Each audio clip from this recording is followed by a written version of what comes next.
So it was March 23rd of last year that Inslee shut everything down. We had our first case on January 6th in Everett. And it took from January to March to figure out that we were in a pandemic. And so everybody was unsure what was going on. And then all of a sudden, Inslee did the shutdown, and it was shortly after that that the diocese basically said, we are not going to have any service. Right. So remembering back that far and all of the things that happened at that time, what strikes you now as the thing you remember the most, the thing that affected you? What set of emotions affected you? The things that affect me from that time to now is the fact that we have lost our community, our feeling for each other, our talking with each other, our being with each other. Mm-hmm. And so it drew me in with just my own wife and house, and I felt really insignificant at that point, that I was not whole. I only had a little part. And so then when we were finally able to open up and have church, I was so pleased to come back. I have been here every Sunday since then, and it's really important for me to be here. So then the feeling of loss, the feeling of disconnection from community, can you expand on why that was so important? What were the, I mean, was it the conversations, the coffee, what was it that made that important? I don't know if I have a word to actually explain that feeling that I can think of right now. I believe that it's just that connection with people that I was cut off from. You know, I could see it on the news, but that was secondary to experiencing it.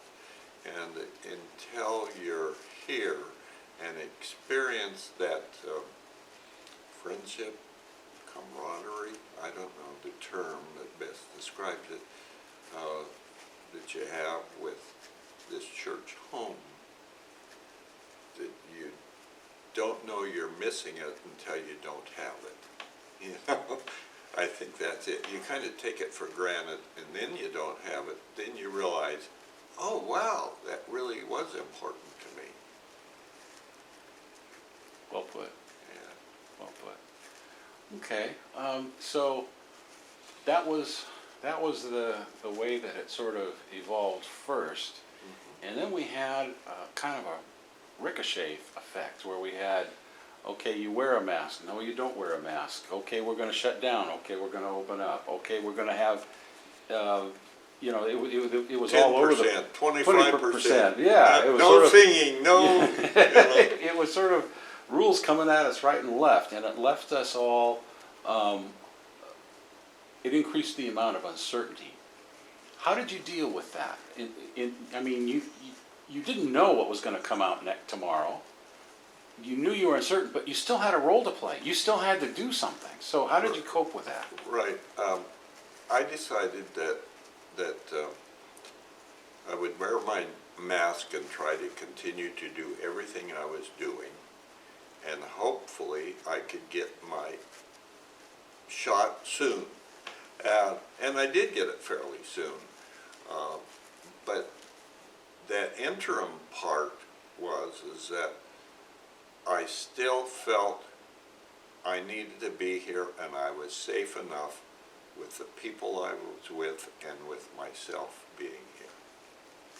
Very good. In terms of your leadership, that must have presented some unique challenges, though, that your predecessors didn't deal with. Can you tell me? Well, there was a lot of change going on. I mean, at the church, we lost our vicar. We lost our office manager.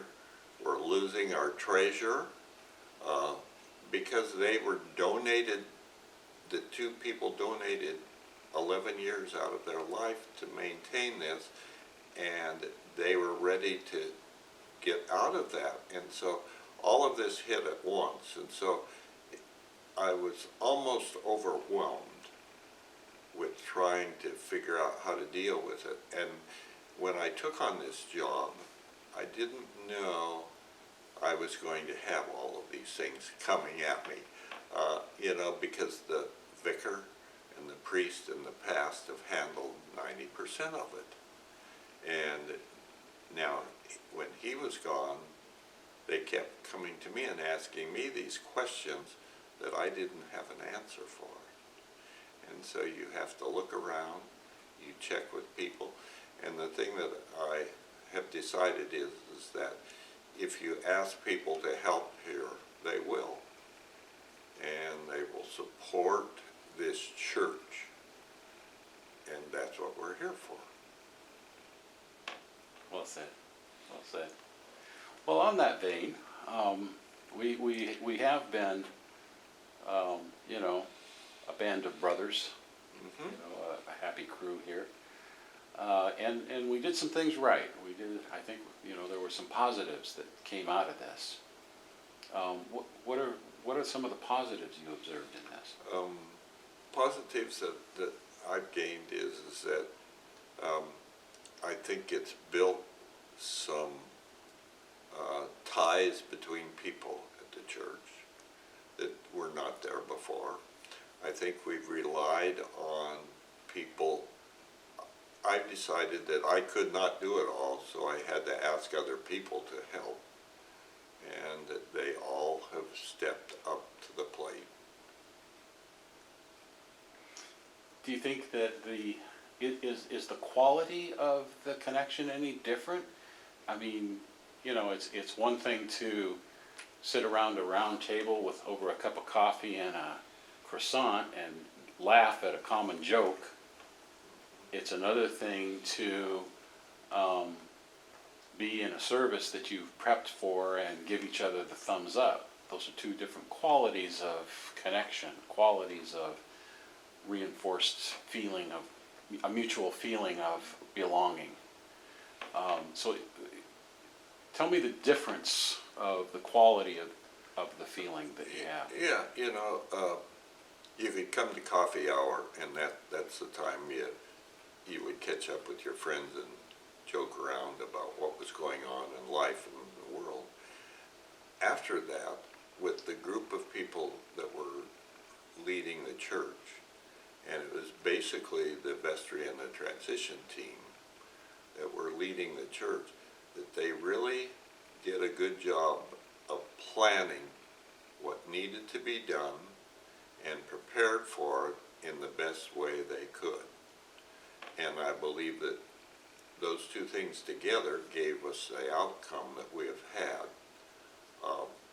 When we started looking for our priest in charge, they were talking about that taking a year to 2 years. And we really intentionally worked at getting somebody in here as soon as possible. That was my goal, to add stability to our church that was building at that point.